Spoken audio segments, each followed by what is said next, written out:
বিসমিল্লাহির রহমানির রহিম। হামিম ওয়াল কিতাবিল মুবিন। ইন্না আনজালনাহু ফি লাইলাতিন মুবারাকাহ ইন্না কুন্না মুনযিরিন ফিহা ইউফরাকু কুল্লু আমরিন হাকীম আমরান মিন ইনদিনা ইন্না কুন্না মুরসিলিন রাহমাতাম মির রাব্বিক ইন্নাহু হুয়াস সামিউল আলিম। আসসালামু আলাইকুম ওয়া রাহমাতুল্লাহি ওয়া বারাকাতুহু। বিসমিল্লাহির রহমানির রহিম। আলহামদুলিল্লাহি রাব্বিল আলামিন ওয়াসসালাতু ওয়াসসালামু আলা সাইয়্যিদিল মুরসালিন নবিয়িনা মুহাম্মদ ওয়া আলা আলিহি ওয়া সাহবিহি আজমাইন ওয়া মান তাবিআহুম বিইহসানিন ইলা ইয়াউমিদ্দিন। আম্মা বাদ। ফাউযু বিল্লাহি মিনাশ শাইতানির রাজীম। বিসমিল্লাহির রহমানির রহিম। হামিম ওয়াল কিতাবিল মুবিন। ইন্না আনজালনাহু ফি লাইলাতিন মুবারাকাহ ইন্না কুন্না মুনযিরিন ফিহা ইউফরাকু কুল্লু আমরিন হাকীম আমরান মিন ইনদিনা ইন্না কুন্না মুরসিলিন রাহমাতাম মির রাব্বিকা ইন্নাহু হুয়াস সামিউল আলিম। আল্লাহ পাক রব্বুল আলামিনের সমস্ত প্রশংসা যে আল্লাহ পাক কোরআনে কারীম নাযিল করেছেন কদরের রাতে রমজান মাসে, যে আল কোরআন দিয়ে আল্লাহ পাক আমাদেরকে হিদায়াত দান করেছেন। বলে আলহামদুলিল্লাহ। সালাত এবং সালাম নাজিল প্রিয় নবী সাল্লাল্লাহু আলাইহি সাল্লামের উপর, যার প্রতি আল্লাহ পাক আল কোরআন নাজিল করেছেন এবং যাকে এই কোরআন মানব জাতি পর্যন্ত পৌঁছে দেওয়ার বড় দায়িত্ব আল্লাহ পাক দিয়েছিলেন। তাফসীর আজকে হবে সূরা দুখানের। এই সূরায় দুখান শব্দটি উল্লেখ করা হয়েছে, যে দুখান মানে হচ্ছে ধোঁয়া, যে ধোঁয়া হয়েছে অথবা হবে, যে দুখান দেখা গেছে অথবা দেখা যাবে, ধোঁয়া, যেই ধোঁয়ার কথা আল্লাহ কোরআনে কারীমের এই সূরায় উল্লেখ করেছেন। এই শব্দটিকে নিয়ে নামকরণ হয়েছে সূরায়ে দুখান। এই সূরায়ে দুখান নবী করিম সাল্লাল্লাহু আলাইহি ওয়াসাল্লামের মক্কি জীবনে নাযিল হয়েছে, মক্কি জীবনে নাযিল হয়েছে। আল্লাহ পাক এই সূরা শুরু করেছেন বিসমিল্লাহির রহমানির রহিম হা মিম দিয়ে। হা মিম এই শব্দগুলি বা এই অক্ষরগুলি বলতে হবে, এই অক্ষরগুলি বিচ্ছিন্ন অক্ষর, যেগুলি সম্পর্কে এর আগে বহুবার বলা হয়েছে যে এর অর্থ নবী করিম সাল্লাল্লাহু আলাইহি সাল্লাম সাহাবায়ে কেরামদেরকে জানাননি। আল্লাহ পাক রব্বুল আলামিন এগুলি দিয়ে হয়তো উদ্দেশ্য করেছেন চ্যালেঞ্জ করার, এটি সবচাইতে সুন্দর কথা এই ব্যাপারে। আর এসবের অর্থ উদ্দেশ্য সম্পর্কে আল্লাহই ভালো জানেন। তারপরে আল্লাহ পাক শপথ করেছেন সুস্পষ্ট কিতাবের, ওয়াল কিতাবিল মুবিন। আমি আল্লাহ কসম করছি, শপথ করছি সুস্পষ্ট কিতাবের। সেই কিতাব হচ্ছে কোরআনুল কারীম। কোরআনুল কারীম হচ্ছে এমন কিতাব যা সুস্পষ্ট, যার অর্থ, যার বিধিবিধান বড় স্পষ্ট। বিশ্বাসের সাথে, আকীদার সাথে সম্পর্ক হোক, ইবাদতের সাথে সম্পর্ক হোক, আখলাক চরিত্রের মামলাত আদান প্রদানের সাথে সম্পর্ক হোক, মানুষের অন্য সমস্যার সমাধানের সাথে সম্পর্ক হোক, সর্বক্ষেত্রে কোরআনে কারীম সুস্পষ্ট কিতাব। এই কিতাবের শপথ করে আল্লাহ পাক বলছেন ইন্না আনজালনাহু ফি লাইলাতিন মুবারাকাহ। নিশ্চয় আমি আল্লাহ এই কোরআনকে, আনজালনাহু, একে নাযিল করেছি, অর্থাৎ এই সুস্পষ্ট কিতাবকে আল কোরআনকে নাযিল করেছি ফি লাইলাতিন মুবারাকা, বরকতময়ী রাতে। বরকতময়ী রাতে। ইন্না কুন্না মুনযিরিন, নিশ্চয়ই আমি সতর্ককারী। আমি এই কোরআন কারীম দিয়ে মানব জাতিকে সতর্ক করেছি। আনজারা ইউনজিরু মানে হচ্ছে সতর্ক করা, মুনজির ইসিম ফাইল, ওর জামা হচ্ছে মুনজিরিন বা মুনজিরুন।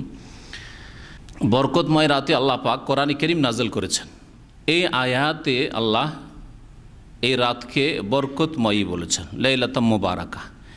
এই মুবারক রাত বলাই এক শ্রেণীর বিদাতীরা পথভ্রষ্ট হয়েছে সুস্পষ্ট আয়াতকে বাদ দিয়ে, যাতে এই বরকতময়ী রাতের স্পষ্ট ব্যাখ্যা করা হয়েছে তা বাদ দিয়ে বিভ্রান্তির শিকার হয়েছে। এই বরকতময় রাত কোন রাত? লাইলাতুল কদর। কারণ আল্লাহ পাক কোরআন নাজল করেছেন এই আয়াতে, বললেন বরকতের রাতে। দ্বিতীয় আয়াতে সূরা কদরে আল্লাহ বলছেন, আম্মা পারা সূরা আপনাদের মুখস্থ আছে, ইন্না আনজালনাহু ফি লাইলাতিল কদরে। একই ভাষাই কাছাকাছি, পার্থক্য শুধু লাইলাতি মুবারাকা আর লাইলাতুল কদরের। এখানে আছে ইন্না আনজালনাহু ফি লাইলাতি মুবারাকা, আর ওখানে আছে ইন্না আনজালনাহু ফি লাইলাতুল কদর। নিশ্চয়ই একে আমি নাজল করেছি, অর্থাৎ আল কোরআন নাজল করেছি কোন রাতে?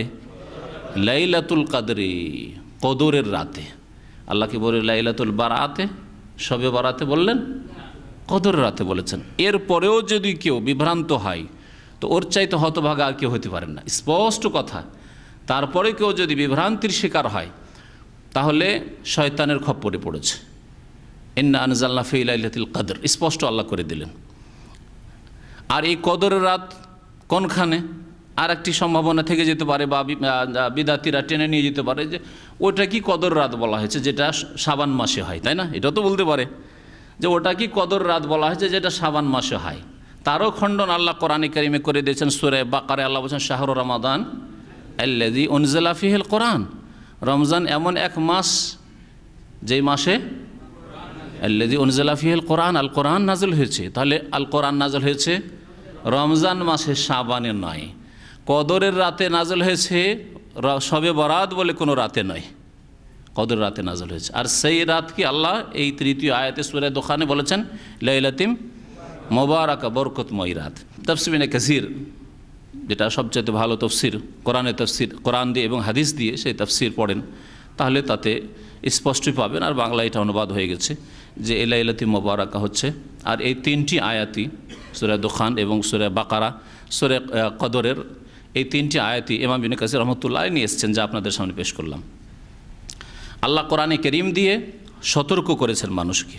ফিহা ইউফরাকু কুল্লু আমরিন হাকিম।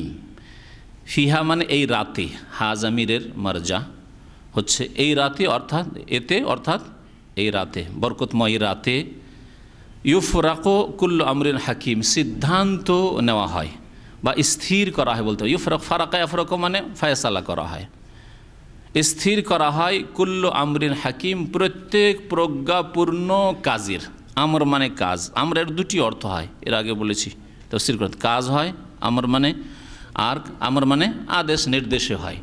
আমরের জমা অমুর, ওর মানে কাজ। ওয়াইলাল্লাহি তুরজাউল অমুর, সমস্ত কাজ কর্ম আল্লাহর কাছে ফিরে যাবে, অমুর।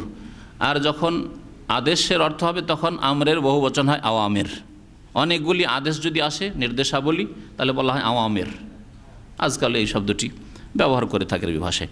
তো এই রাতে স্থির করা হয় প্রত্যেক প্রজ্ঞাপূর্ণ হিকমতের কাজের। আল্লাহ পাকের পক্ষ থেকে এই রাতে ফয়সালা হয় কাজের।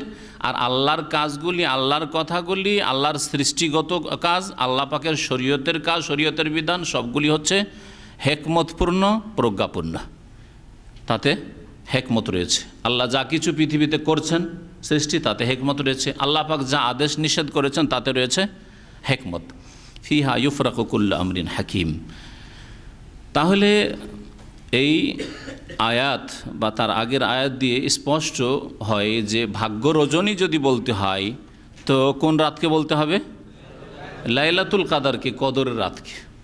কারণ আল্লাহ বলছেন এই রাতে প্রত্যেক হেকমতের কাজের স্থির করা হয় বা কাজের সিদ্ধান্ত নেওয়া হয়। আল্লাহ পাক রব্বুল আলামিন প্রথম কথা কোরআনে কারীম বরকতময় রাতে নাজল করেছেন। এই নাজল করেছেন, এর অর্থ কী? আল্লাহ কি একসাথে কোরআনে কারীম নাজল করেছেন? না 23 বছরে নাজল করেছেন? 40 বছর বয়সে, নবী সাল্লাল্লাহু আলাইহি ওয়াসাল্লামের যখন 40 বছর বয়স তখন কোরআন নাজল হওয়া শুরু হয়েছে। আর 63 বছর বয়সে ইন্তেকাল হচ্ছে, তার পূর্বে সমাপ্ত হয়েছে। শুরু হয়েছে ইকরা বিসমি রাব্বিকাল্লাযী খালাক দিয়ে, আর শেষ হয়েছে তাফসীরকারদের নিকটে ওয়াত্তাকু ইয়াওমান তুরজাউনা ফীহি ইলাল্লাহ সুম্মা তুওয়াফা কুল্লু নাফসিন মা কাসাবাত ওয়া হুম লা ইউযলামুন। এই দিয়ে শেষ হয়েছে 23 বছরে। তাহলে বরকতময় রাতে কোরআন নাজল হয়েছে, এর অর্থ কী? এর অর্থ হচ্ছে দুইটির যে কোনো একটি অর্থ হতে পারে। প্রথম অর্থ হচ্ছে যে আল্লাহ পাক লৌহে মাহফুজ থেকে, সুরক্ষিত ফলক থেকে, যাতে আল্লাহ পাক তকদির লিখে রেখেছেন, যাতে কোরআনে কারীম লিখিত রয়েছে, সেখান থেকে আল্লাহর কালাম কোরআনে কারীমকে প্রথম আকাশের বাইতুল ইজ্জাতে নাজল করেছেন। এটা ছিল এই বরকতময় রাত, অর্থাৎ কদরের রাত, যা ছিল রমজানে।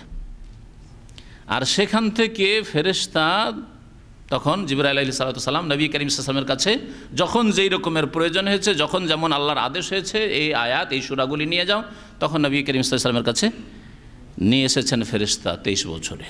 এটা হচ্ছে কোরআনে কারীম নাযিল করা মানে 7 আসমানের উপর থেকে লৌহে মাহফুজ থেকে প্রথম আসমানে নাযিল করা। ইন্না আনজালনা ফি লাইলাতিল কদরি বা ফি লাইলাতি মুবারাকার অর্থ।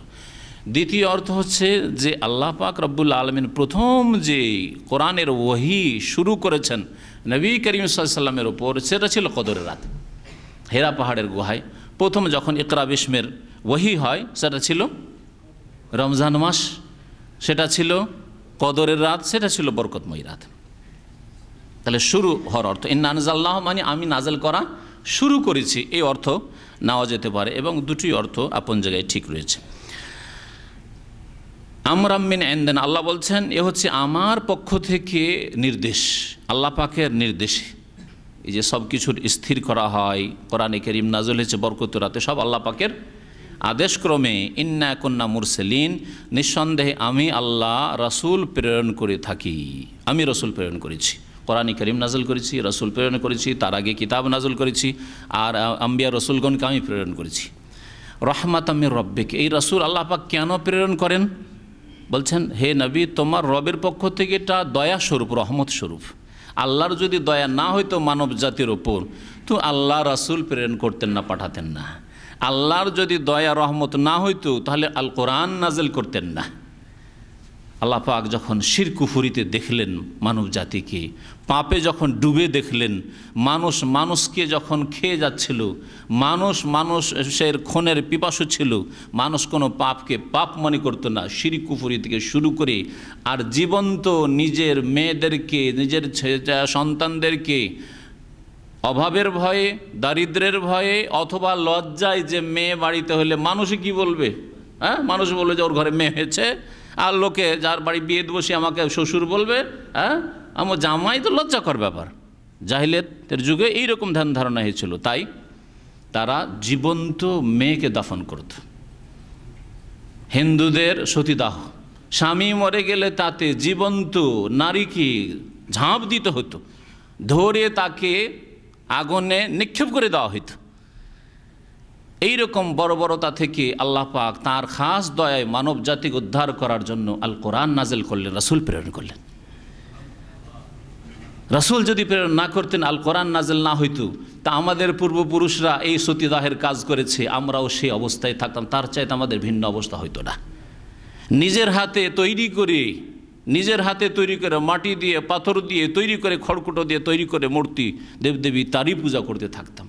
আল্লাহ যদি কোরআন নাযিল না করতেন, রাসূল না পাঠাতেন, তাহলে অনেকেই কবর মাজার মৃত ব্যক্তির পূজা করেছে জীবিত হয়ে, তার শরীরে তো কিছু শক্তি আছে, আর যে মারা গেছে তার শরীরে কিছুই নেই, পচে সরে কোথায় চলে গেছে, সেই মাটির পূজা, কবরের পূজা করছে, সেই অবস্থায় আমাদের থাকত। আল্লাহ পাক বলছেন রহমাতাম মির রব্বিক, হে নবী তোমার রবের পক্ষ থেকে এটা আল্লাহর রহমত, আল্লাহর দয়া, মানব জাতিকে দেখে আল্লাহর দয়া হইল। এই অবস্থায় যদি থেকে যায় তো এই সব তো জাহান্নামের ইন্ধন হয়ে যাবে, কেউ তো জান্নাতে যেতে পারবে না। আল্লাহ পাক অসংখ্য মানুষকে জাহান্নাম থেকে রক্ষা করলেন কোরআনে কারীম নাযিল করে আর রাসূল পাঠিয়ে। ইন্নাহু হুয়াস সামিউল আলিম, নিশ্চয় আল্লাহ পাক সব কিছুই শোনেন, আলিম সব কিছুই জানেন, সর্বশ্রোতা এবং সর্বজ্ঞ। আল্লাহ পাক রব্বুল আলামিন এই কদরের রাতের বড় ফজিলত রেখেছেন। এই ফজিলতগুলি আপনাদের রমজান মাসে শুনেছেন, বা রমজান সংক্রান্ত যেগুলি আলোচনা হয়েছে তাতে শুনেছেন। তার মধ্যে কদর রাতের একটি ফজিলত হচ্ছে যে আল্লাহ পাক এই কদর রাতে আল কোরআন নাযিল করেছেন, এইটাই তার ফজিলতের জন্য যথেষ্ট। এটা কি যেমন তেমন ফজিলত যে এই কদর রাতে আল্লাহ কোরআন নাযিল করেছেন। আর এই রাতের ফজিলত হচ্ছে, হ্যাঁ এটা তো সবাই জানে, লাইলাতুল কদর খায়রুম মিন আলফি শাহর, কদরের রাত হাজার, কদরের রাতের নফল ইবাদত হচ্ছে 1000 মাস অপেক্ষা উত্তম। হ্যাঁ এমন 1000 মাস যে মাসে কদর না, কদর ছাড়া, এটাও জানা আছে, সবারই জানা আছে। আর কিছু, এই রাতের ফজিলত হচ্ছে যে এই রাত ছাড়া অন্য কোনো রাতে অসংখ্য ফেরেশতা, এমনকি জিবরাইল আলাইহিস সালাম দল বেঁধে অসংখ্য ফেরেশতা নিয়ে জমিনে ভ্রমণ করেন। এই একমাত্র রাতে, কদর রাতে। তানাজ্জালুল মালায়েকাতু ওয়ার রূহ, অসংখ্য ফেরেশতা নেমে আসেন। আর ফেরেশতা নেমে আসা মানে আল্লাহর রহমত আসা, আল্লাহ পাকের দয়ার ভান্ডার খুলে দেওয়া। আর যিনি রাইসুল মালায়েকা, ফেরেশতাদের চিফ, তিনি পর্যন্ত আসেন আল্লাহর হুকুমে। তানাজ্জালুল মালায়েকাতু ওয়ার রূহ। এছাড়াও বহু ফজিলত এই কদর রাত রয়েছে, নবী করিম সাল্লাল্লাহু আলাইহি সাল্লামের হাদিস দ্বারা প্রমাণিত। আল্লাহ পাক যেন আমাদের কদর রাত পাওয়ার তৌফিক দান করেন এবং তাতে বহু কদর রাত আল্লাহ যেন আমাদের জীবনে দান করেন এবং আল্লাহ পাক তাতে আমাদের সুস্থ রাখেন আর তাতে নেক আমলে আল্লাহ পাক তৌফিক দান করেন। আল্লাহ পাক আমাদের ব্যালেন্স, নেকির ব্যালেন্স বাড়াবার তৌফিক দান করেন, গুনাহ থেকে মুক্ত হওয়ার তৌফিক দান করেন। আল্লাহ পাক তারপরে ইরশাদ করেছেন যে আল্লাহ সব কিছু শোনেন, সব কিছু জানেন, তিনি কোরআন নাযিল করেছেন, তিনি রাসূল পাঠিয়েছেন, তিনি সব কিছুর স্থির করেন, তিনি হচ্ছেন রব্বিস সামাওয়াতি ওয়াল আরদ, আসমানসমূহ এবং জমিনের প্রতিপালক। ওমা বাইনাহুমা, আর যা কিছু আসমান জমিনের মাঝে রয়েছে সব কিছুর পালনকর্তা তিনি। ইন কুনতুম মুকিনিন, যদি তোমরা বিশ্বাস করো তাহলে এটি হচ্ছে তোমাদের সঠিক বিশ্বাস। আসমান জমিনের যিনি রব, যিনি আসমান জমিনের মাঝে যা কিছু রয়েছে তার রব, তিনি তোমাদের রব। সুতরাং তার ইবাদত বন্দেগীর জন্য তোমাদেরকে সৃষ্টি করা হয়েছে, এর প্রতি তোমরা ইয়াকিন করো, দৃঢ় বিশ্বাস করো।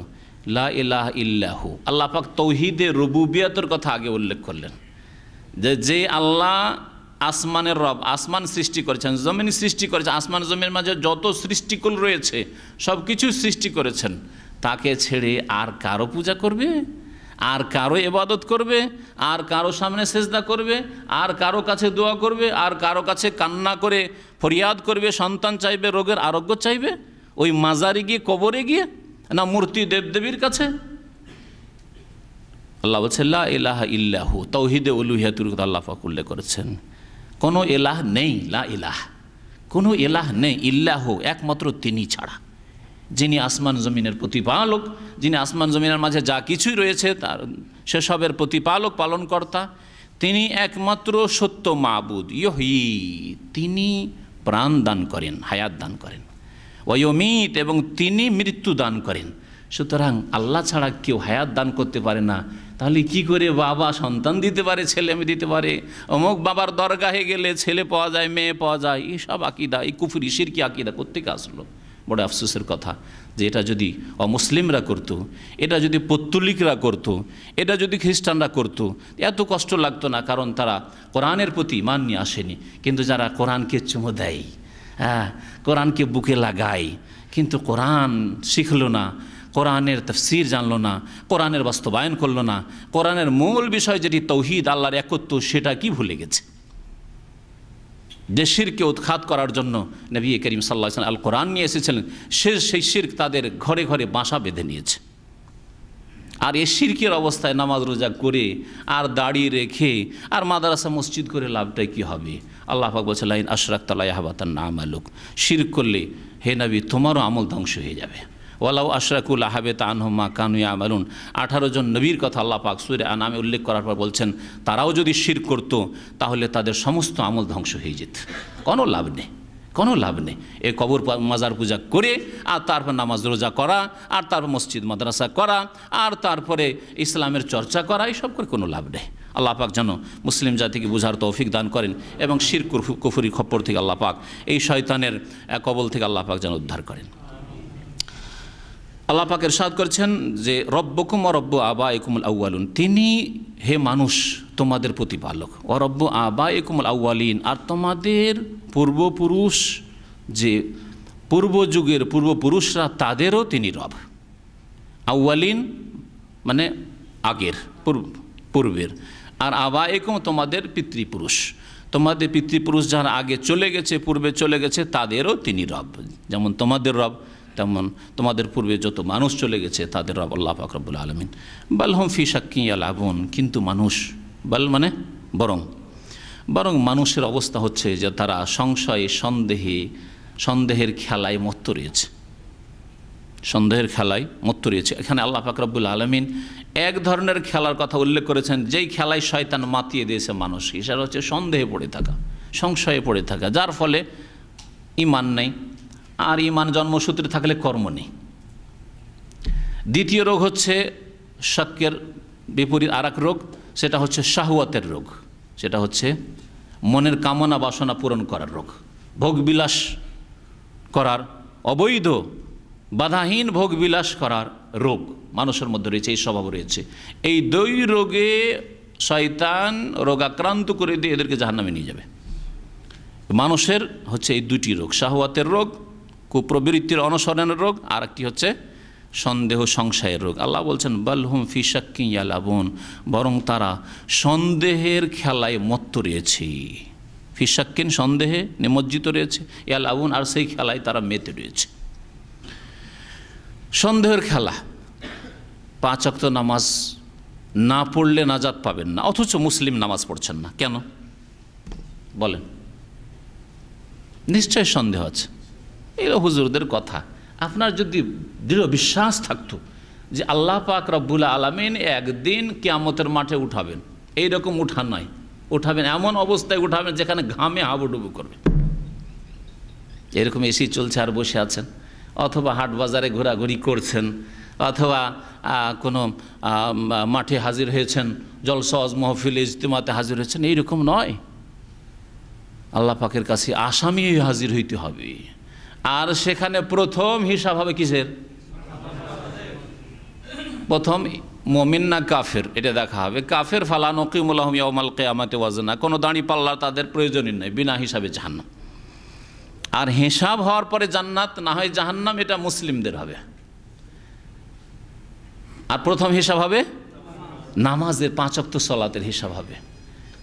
জানেন, তারপরে যদি বিশ্বাস থাকতো, শাক বালহুম ফি শাক্কিন ইয়ালাবুন, এই সন্দেহ না থাকতো, আর সন্দেহের খেলায় যদি মেতে না থাকতেন, তাহলে কোনো মুসলিম বেনামাজি হতে পারে?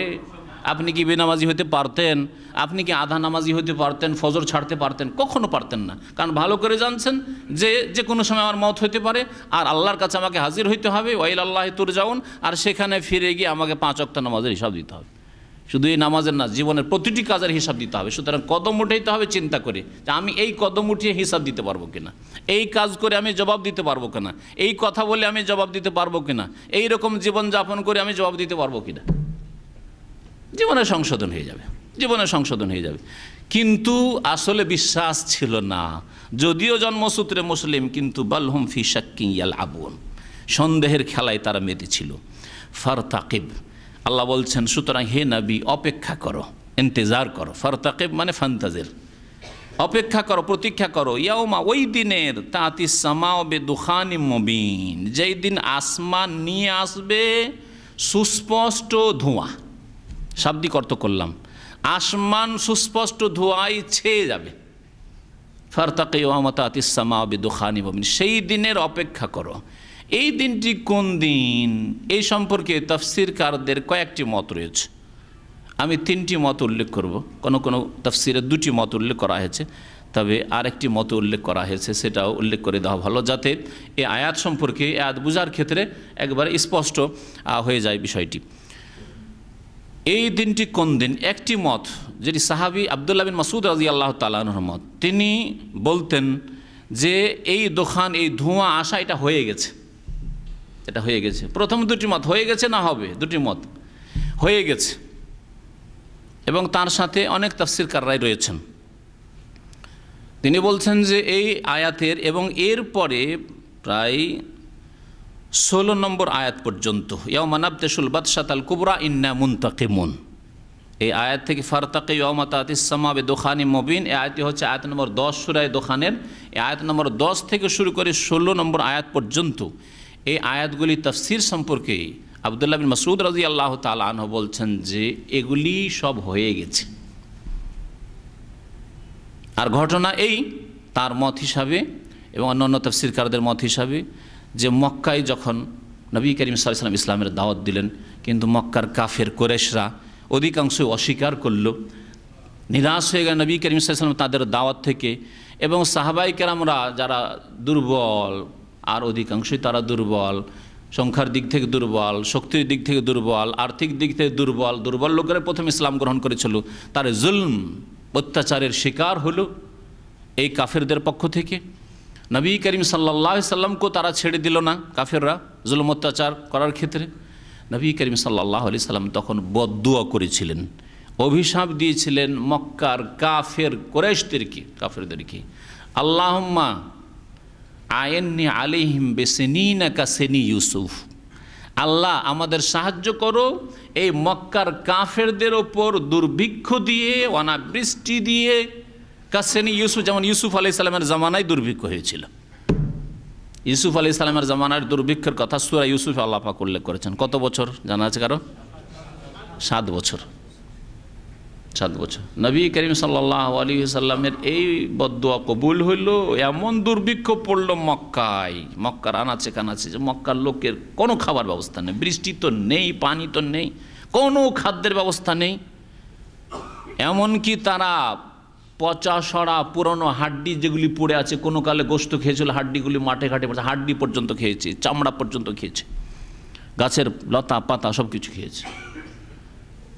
যখন কঠিন অবস্থা এরকম হইল, তখন তারা নবী করিম সাল্লাল্লাহু আলাইহি সাল্লামকে জড়িয়ে ধরল, যে আপনার সাথে আমাদের আত্মীয়তার সম্পর্ক আছে, আপনি আল্লাহর কাছে দোয়া করুন। দেখেন কাফেরদের বিশ্বাস সৎলোক সম্পর্কে, ভালো মানুষ সম্পর্কে, যদিও তারা না মানে ভালো মানুষের রাস্তা, তারপরে তাদের বিশ্বাস আছে যে আমরা ভুল পথে আছি, এর মাধ্যমে সমস্যার সমাধান হইতে পারে। নবী করিম সাল্লাল্লাহু আলাইহি সাল্লামকে তারা ধরল যে আপনি একটু দোয়া করেন, আমাদের রহম করেন, আল্লাহর কাছে দোয়া করেন, না হলে সর্বনাশ, ছেলে মেয়ে শিশু মহিলা সব ধ্বংস হয়ে গেল। নবী করিম সাল্লাল্লাহু আলাইহি সাল্লাম দোয়া করলেন, আল্লাহ পাক সেই দুর্ভিক্ষ উঠিয়ে নিলেন। তারপরে আল্লাহ পাক রব্বুল আলামিন আবার ইয়াউমা নাবতিশুল বাতশাতাল কুবরা, যে আয়াত নম্বর 16, আল্লাহ বল তোমাদেরকে কিছুদিন ছাড় দিলাম এই বালা মুসিবত উঠিয়ে নিয়ে, কিন্তু তোমাদেরকে বড় পাকড়াও আবার ধরব। এই বড় পাকড়াও ছিল বদরের দিন, যেই দিনে 70 জন কাফের নেতারা নিহত হয়েছিল, জাহান্নামে পৌঁছেছে হত্যা হয়ে, আর 70 জনকে বন্দি করে নিয়ে আসা হয়েছিল, লাঞ্ছিত অপদস্থ হয়েছিল তারা, অথচ তাদের সংখ্যা ছিল 1000, আর মুমিন মুসলিমদের সংখ্যা, সাহাবায়ে কেরামদের সংখ্যা 313 জন বা 14 জন। তো আল্লাহ পাক রব্বুল আলামিন এখন কি ইরশাদ করছেন তা তর্জমা করে দিই, তাহলে ওই তর্জমাতে বোঝা যাবে যে ঘটনাটা মক্কার ঘটনা আর এই ধোঁয়ার ঘটনা হয়ে গেছে। আল্লাহ পাক ইরশাদ করছেন, ফারতাকিব, হে নবী তুমি অপেক্ষা করো ওই দিনের, তাতিস সামাউ বিদুখানিম মুবিন, যেই দিন সুস্পষ্ট ধোঁয়া আকাশ নিয়ে আসবে। এই ধোঁয়ার কথা তো বলা হয়, ধোঁয়া কেমন করে নিয়ে আসবার হয়ে গেছে, সেই দুর্ভিক্ষের জামানায় যখন খুব দুর্ভিক্ষ পড়েছিল, অনাহারে থাকার কারণে, খিদার তাড়নায় মানুষের পেটে কিছু ছিল না, তখন আকাশের দিকে তাকালে চোখ আধার হয়ে যাওয়া, বলে বুঝতে না, চোখ অন্ধকার হয়ে যায়, অন্ধকার হয়ে গেলে আকাশের দিকে ধোঁয়া ধোঁয়া মনে হইতো, তাকালে শুধু ধোঁয়া মনে হইতো। তাহলে আসলে ধোঁয়া ছিল না, সেটা ছিল খেয়ালি ধোঁয়া, দেখতে ধোঁয়ার মতো লাগতো। সেই ধোঁয়ার কথা আল্লাহ পাক এখানে উল্লেখ করেছেন, এমন একটা দিন আসবে মক্কায় দুর্ভিক্ষের কারণে কি হবে, তাতিস সামাউ বিদুখানিম মুবিন, সুস্পষ্ট ধোঁয়া দেখা দিবে, তাদের মাথার উপর ধোঁয়া ছেয়ে যাবে। এই তাফসীর ইবনে মাসউদ রাদিয়াল্লাহু তাআলা আনহুর তাফসীর। পক্ষান্তরে আব্দুল্লাহ বিন আব্বাস রাদিয়াল্লাহু তাআলা আনহুমা তাফসীর করেছেন, না এই আসেনি, আসবে। সেটা হচ্ছে কিয়ামতের বড় বড় যে 10টি লক্ষণ আছে তার একটি, বড় বড় 10টি লক্ষণ আছে, আর তার মধ্যে 3টি হচ্ছে খাসফুন বিল মাশরিকি, পূর্ব দিকে ভূমিকম্প হবে, জমিন ধসে, পৃথিবী ধসে যাবে, পশ্চিম খাসফুন বিল মাগরিব, পশ্চিম দিকে ধসবে, ও খাসফুন বে জাজিরাতুল আরব, আর তৃতীয় ধসা ধসবে, ভূমিকম্প হবে জাজিরা আরব, মানে আরব দ্বীপে বা আরব উপদ্বীপে। আর যারা ওই ধসাটিকে 3টাকে এক করেছে, তাহলে 2টো কমে গেলে তখন 8টি হবে। এই জন্য যদি কোনো কিতাবে 8টি লেখা থাকে বড় লক্ষণ, বা 10টি লেখা থাকে, তাতে কোনো দ্বন্দ্ব নেই। তার মধ্যে একটি হচ্ছে দুখান, কিয়ামতের কাছাকাছি সময়ে বড় যে লক্ষণগুলি আসবে, কিয়ামতের আলামত বা লক্ষণ নিদর্শন, তার একটি হবে ধোঁয়া, প্রচুর পরিমাণে ধোঁয়া বেরিয়ে আসবে। সেই ধোঁয়াতে কাফেররা কষ্ট পাবে, তাদের জন্য বড়ই আযাব স্বরূপ হবে। পক্ষান্তরে যারা মুমিন, তাদের একটু সর্দি ভাব হবে, যেমন হাদিসে এসেছে কাজ্জুকাম, জুকাম সর্দির ভাব, হাঁচি এরকম হবে, আর কিছু হবে না, তাদের কোনো ক্ষতি হবে না। এটা দ্বিতীয় মত হলো। তৃতীয় মত হচ্ছে যে এটা কিয়ামতের লক্ষণ যদি বলি, তার মানে পৃথিবীতে হবে, তাই না? দুনিয়া থাকাকালীন, দুনিয়া ধ্বংস হওয়ার পরে, দুনিয়া ধ্বংস হওয়ার আগে এটা হবে। তৃতীয় মত হচ্ছে যে না, এটা কিয়ামতের দিনে যখন কাফেরদেরকে জাহান্নামে নিক্ষেপ করার জন্য নিয়ে যাওয়া হবে, জাহান্নাম সচক্ষে সামনে দেখানো হবে, আর জাহান্নামের ধোঁয়া তখন প্রবল বেগে তারা দেখতে পাবে। সেই দিনের অপেক্ষা করো। আল্লাহ তাহলে তাদেরকে ধমক দিয়েছেন শাসানিমূলক, ইয়াউমা তাতিস সামাউ বিদুখানি মুবিন, হে নবী অপেক্ষা করো এই কাফেরদের জন্য ওই দিন, কিয়ামতের দিনের, তাতিস সামাউ বিদুখানি মুবিন, যেই দিন আকাশ সুস্পষ্ট ধোঁয়া তাদের সামনে নিয়ে আসবে, জাহান্নামের ধোঁয়া তারা দেখতে পাবে। এই তিনটি মতের যে কোনোটি হতে পারে, আর আয়াতগুলি কোনোটি ব্যাখ্যার বিপরীত নয়। আল্লাহ পাক রব্বুল আলামিন কোরআন কারিমে এত ব্যাপকতা আছে যে সেগুলি যদি অন্য কোনো আয়াত অথবা হাদিসের বিরোধী না হয় তাহলে একটি অর্থ না, সবগুলি অর্থ নেওয়া যেতে পারে। এখন তরজমা তাফসীর দেখা যাক। আল্লাহ পাক বলছেন ইয়াগশান নাসা, এই ধোঁয়া মানুষকে ঢেকে নেবে, মানব জাতিকে ঢেকে নেবে। যারা বলছে এটা হয়ে গেছে, যেমন ইবনে মাসউদ, তারা বলছে ইয়াগশান নাস মানুষকে মানে মক্কাবাসীকে, তারা মক্কাবাসীর সাথে খাস করতে হচ্ছে। ইবনে আব্বাস রাদিয়াল্লাহু তাআলা বলতেন যে আল্লাহ আন্নাসা বলেছেন, আল্লাহ তো বলেন যে মক্কার লোক, শুধু সমস্ত লোককে, তাহলে বোঝা গেল এটা কিয়ামতের বড় নিদর্শন ইয়াগশান নাস। আর যারা বলছেন আখিরাতে, তারা বলছে ইয়াগশান নাস মানে কাফের মানুষদেরকে এই জাহান্নামের ধোঁয়া ঢেকে নেবে। হাজা আযাবুন আলিম, এবং এটা তাদের জন্য বড়ই যন্ত্রণাদায়ক শাস্তি হবে। কাফেরদের জন্য যন্ত্রণাদায়ক শাস্তি, যেটা ধোঁয়া হয়ে গেছে, ধোঁয়ার মতো তারা দেখেছে দুর্ভিক্ষে, এটা ছিল তাদের জন্য বড় শাস্তি। আর কিয়ামতের পূর্বে যে বড় নিদর্শন হবে সেটাও বড় শাস্তি হবে। রব্বানা কশিফ আন্নাল আযাব, হে আমাদের রব, ইকশাফ আন্নাল আযাব, আমাদের থেকে আযাবকে উঠিয়ে নাও। কাশাফে একশাফ মানে উঠিয়ে নেওয়া, খুলে দেওয়া, আযাবকে উঠিয়ে নাও। মক্কার কাফেররা, ওই ব্যাখ্যা যদি মক্কার কাফেররা নবী সাল্লাল্লাহু আলাইহি ওয়াসাল্লামের কাছে এসে দরখাস্ত করেছিল, আমাদের থেকে তুমি দোয়া করো আল্লাহর কাছে আযাবটা যেন দূর হয়ে যায়, আমাদের বড়ই শাস্তি, বড়ই কষ্ট হচ্ছে, আর আমরা বাঁচছি না, সব ধ্বংস হয়ে যাব। আর বহু লোক তো এই দুর্ভিক্ষে মারাই গেছে। রব্বানা কশিফ আন্নাল আযাব। আর কিয়ামতের পূর্বে যে বড় নিদর্শন হবে তখন হইতে পারে এটা, রব্বানা কশিফ আন্নাল আযাব, আল্লাহ এই অবস্থা দূর করে দাও, তওবা করে নেব, আল্লাহ আমাদেরকে সময় দাও, রব্বানা কশিফ আন্নাল আযাব, এই আযাব দূর করে দাও, এখন আমরা সংশোধন করব, বুঝতে পেরেছি যে দুনিয়া ধ্বংস হয়ে যাবে, আর বেশি সময় নেই, আমরা তওবা করছি। কিয়ামতের পূর্ব মুহূর্তে লোকেরা, পাপীরা তওবা করবে। এই ক্ষেত্রে এই আয়াত প্রযোজ্য। আর যদি হাসরের মাঠে হয় জাহান্নাম দেখার পরে, তাহলে এর সমর্থনে আরও বহু আয়াত রয়েছে। যখন কিয়ামতের মাঠে, মওতের সময়, এই বিভিন্ন সময়গুলিতে কাফের আল্লাহর কাছে দরখাস্ত করবে যে আল্লাহ ফিরিয়ে দাও, রব্বের জীবন আল্লাহ ফিরিয়ে দাও। মওতের সময় এ দরখাস্ত করবে। জাহান্নাম যখন দেখবে তখন দরখাস্ত করবে। কবরে যখন শাস্তি হবে আল্লাহর কাছে দরকার, আল্লাহ একবার ফিরিয়ে দাও, আল্লাহ যা ভুল করেছি আল্লাহ আর ভুল করব না, যা অন্যায় করেছি আল্লাহ আর অন্যায় করব না, সব কিছু দান খায়রাত করে দেবো, সারা জিন্দেগি নামাজ পড়বো, ভালো কাজ করবো, শিরক করবো না, কুফরি করবো না, আল্লাহ তোমাকে মানব। রব্বানা কশিফ আন্নাল আযাব, এইভাবে তারা দোয়া করবে। ইন্না মুমিনুন, আমরা মুমিন হয়ে যাবো, আল্লাহ ইন্না মুমিনুন। আন্না লাহুমুয যিকরা ওয়া কাদ জাআহুম রাসূলুম মুবিন, আল্লাহ বলছেন তাদের উপদেশ আর কি কাজে আসবে? কিয়ামতের মাঠে চলে এসছো, এখন আর উপদেশ কি কাজে আসবে? অথবা কিয়ামত ঘনিয়ে চলে এসছে, কিয়ামতের বড় লক্ষণ দেখে ফেলেছে, আর এই উপদেশ কি কাজে আসবে? এই দুইটি ব্যাখ্যার ক্ষেত্রে এভাবে তরজমা বা ব্যাখ্যা করা যেতে পারে, তাফসীর করা যেতে পারে। আর যদি মক্কার কুরাইশদের ক্ষেত্রে এই আয়াত হয়, তাহলে বলতে আন্না লাহুমুয যিকরা, এদেরকে আর উপদেশ কাজে আসবে? এরা এত শক্ত হয়েছে কুফরির ওপর যে এরা উপদেশ নেবে না। আবু জাহাল উপদেশ নেবে না, আবু লাহাব, উতবা, শাইবা, রাবিয়া এরা উপদেশ নেবে না। আন্না লাহুমুয যিকরা ওয়া কাদ জাআহুম রাসূলুম মুবিন, অথচ তাদের কাছে সুস্পষ্ট ভাষী রাসূল এসেছেন। এমন রাসূল এসেছেন যিনি মুবিন, সুস্পষ্ট কথা বলতে পারেন, স্পষ্টভাবে কথা মানুষের কাছে প্রকাশ করতে পারেন। এমন নয় যে অনেক বক্তা থাকে, অনেক বলার মানুষ থাকে, বলে কিন্তু তার কথাই বোঝা যায় না, বুঝলাম না, সেই জন্য জানতে পারলাম না, মানতে পারলাম না, এমন তো নয়। ওয়াকাদ জাআহুম রাসূলুম মুবিন, সুবহানাল্লাহ। সুম্মা তাওয়াল্লাউ আনহু, অতঃপর তারা তার থেকে মুখ ফিরিয়ে নিয়েছিল, নবী করিম সাল্লাল্লাহু আলাইহি ওয়াসাল্লামের দাওয়াত থেকে তারা বিমুখ হয়েছিল। ওয়া কালু, এবং এই কাফেররা বলেছিল মুআল্লামুন মজনুন, এ মুহাম্মদ কে শিখানো হয়েছে গো, এ কি জানবে, এ তো ইয়াতিমা নিরক্ষর হয়ে তো বড় হয়েছে, মুআল্লামুন, একে কেউ শিখিয়ে পাঠিয়েছে, এগুলো একে শয়তানে শিখাচ্ছে, মন্তব্য করতো তারা, একে কোনো জাদুকরে শিখাচ্ছে, এগুলো সব জাদুর কাজ, কারবার।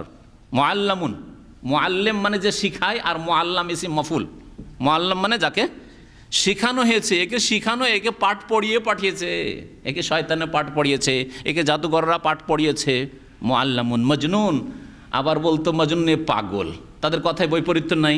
এতেই বোঝা যাচ্ছে যে বাতিলপন্থীরা। পাগল আবার কে শিখানো সম্ভব? বলেন দেখি, পাগলকে শেখানো সম্ভব? অসম্ভব কথা। দুনিয়ার সকল মানুষকে শেখাতে পারেন, পাগলকে কিছুই শেখাতে পারবেন না। পাগলকে যতই বলেন, যতই পায়খানা খেও না, পায়খানা খেও না, পেশাব খেও না, ন্যাংটা হইও না, শুনবে নাকি? তার নবীকে তারা পাগলও বলতো, আবার বলতো একে শেখানো হয়েছে, পাঠ পড়ানো হয়েছে। কথাতে কত বৈপরীত্য, দ্বন্দ্ব তাদের। তার মানে তারা বাতিলপন্থী। আল্লাহ বলছেন ইন্না কাশিফুল আযাবি কালিলান, নিশ্চয় আমি আযাবকে দূর করে দেব, সরিয়ে দেব সামান্য সময়ের জন্য। কালিলান, কিছু সময়ের জন্য আযাব দূর করে দেব।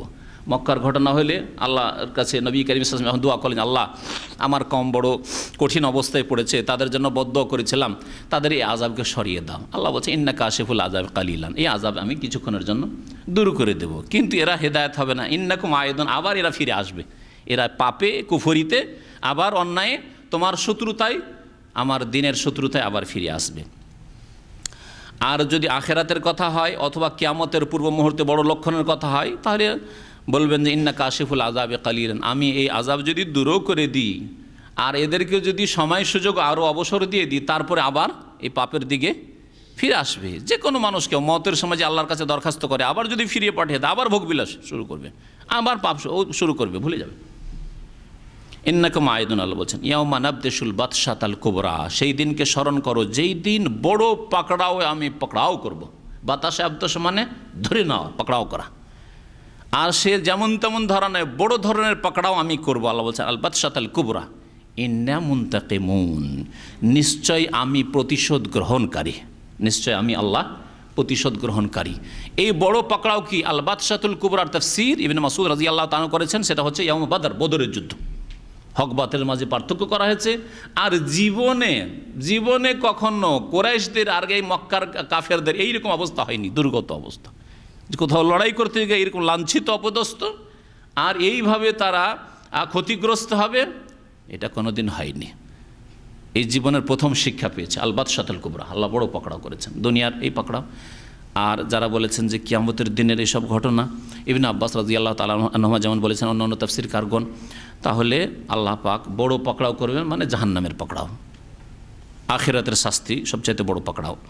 আল্লাহ বলছেন ওয়ালাকাদ ফাতান্না কাবলাহুম কওমা ফিরআউন, আল্লাহ পাকের নীতিমালা প্রত্যেক জাতির জন্য, প্রত্যেক মানুষের জন্য এইরকমই। শুধু তোমাদেরকে আল্লাহ ধরবেন বা ধরেছেন এমন কথা নেই। তোমাদের পূর্বে ফিরআউন এইরকম করেছিল, তাকেও আমি ধরেছিলাম।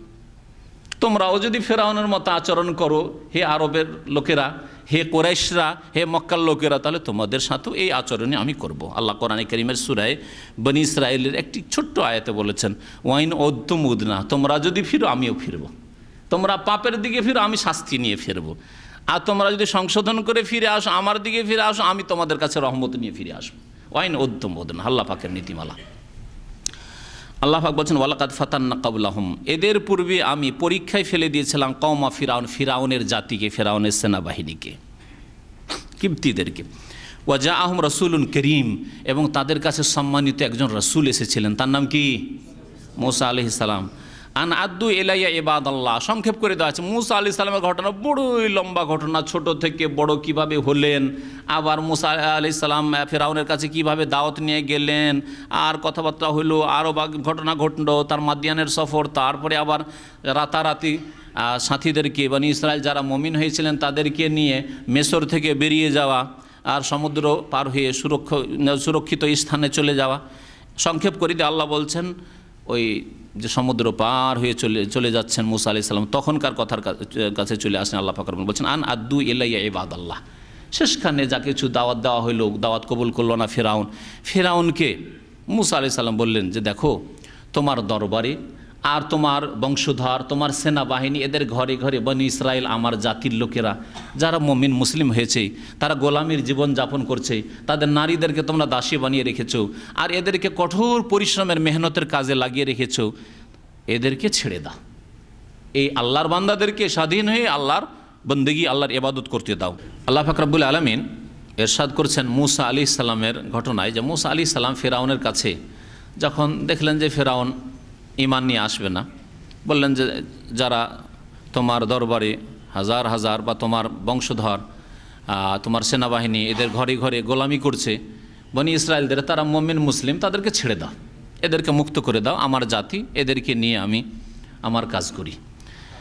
এ কথায় আল্লাহ উল্লেখ করেছেন ওয়াজা আহম রাসূলুন করিম, সম্মানিত একজন রাসূল আসলেন অর্থাৎ মুসা আলাইহিস সালাম, আর বললেন আন আদ্দু ইলাইয়া ইবাদাল্লাহ। ফেরাউনকে বললেন যে আল্লাহর বান্দাদেরকে আমার অর্পণ করে দাও, আল্লাহর বান্দাদেরকে আমার উদ্দেশ্যে অর্পণ করে দাও। আদ্দু মানে আমাকে সঁপে দাও, আমার হাওয়ালা করে দাও। ইন্নী লাকুম রাসূলুন আমিন, আমি তোমাদের জন্য বিশ্বস্ত রাসূল হিসাবে আগমন করেছি। ওয়া আল্লাহ তাআলু আলাল্লাহ, এবং ইসলামের দাওয়াত দিলেন আল্লাহর সামনে অধ্যত্ব প্রকাশ করি না, অধ্যত্ব দেখাইও না। ওয়া আল্লাহ তাআলু আলাল্লাহ, তাআলু তাআলা মানে বড় হওয়া, নিজেকে বড় মনে করা, আল্লাহর সামনে নিজেকে বড় মনে করিও না, এই বলে দাওয়াত দিলেন মুসা আলাইহিস সালাম ফেরাউনকে। ইন্নী আতিকুম বিসুলতানি মুবিন, আমি তোমাদের কাছে বা আপনাদের কাছে বিসুলতানি মুবিন, সুস্পষ্ট দলিল প্রমাণ নিয়ে এসেছি, অর্থাৎ মুজিজা নিয়ে এসেছি। মুসা আলাইহিস সালাম বেশ কিছু মুজিজা নিয়ে এসেছিলেন, সেগুলির সংখ্যা কতটি ছিল? ওয়ালাকাদ আতাইনা মুসা তিসআ আয়াতিন বাইয়িনাত, আল্লাহ কোরআনে কারিমে বলেছেন সূরা বনী ইসরাঈলে যে নিশ্চয়ই আমি মুসা আলাইহিস সালামকে দিয়েছিলাম তিসআ আয়াতিন, 9টি নিদর্শন, বাইয়িনাত সুস্পষ্ট, 9টি মুজিজা, তার মধ্যে একটি ছিল লাঠি, মুসা আলাইহিস সালামের লাঠি। আল্লাহ তারপরে বলছেন যে মুসা আলাইহিস সালাম যখন দেখলেন যে ফেরাউন ইসলাম তো কবুল করবে না, ঈমান নিয়ে আসবে না, আর এদেরকে ছাড়তেও চায় না, তাহলে রাতারাতি এদেরকে নিয়ে আমাকে পালাইতে হবে। বনি ইসরায়েল যারা মুসলিম হয়েছে তাদেরকে বাড়ি থেকে ছাড়বে না, কারণ এরা তাহলে দাসদাসী পাবে কোথায়? হাজার হাজার লাখ লাখ দাসদাসী হারিয়ে ফেলবেন। না না না না, ছাড়বো না এদেরকে।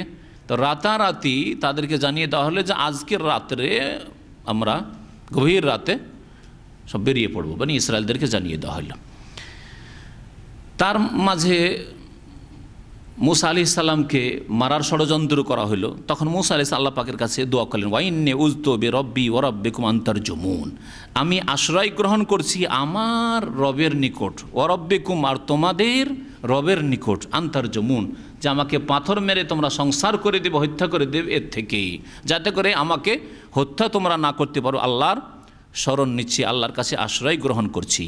ওয়া ইল্লাম তুমিনু লি ফাতাজিলুন, আর একান্তই যদি তোমরা ঈমান না নিয়ে আসো, বিশ্বাস না করো, ফাতাজিলুন আমার থেকে তোমরা দূরে সরে যাও।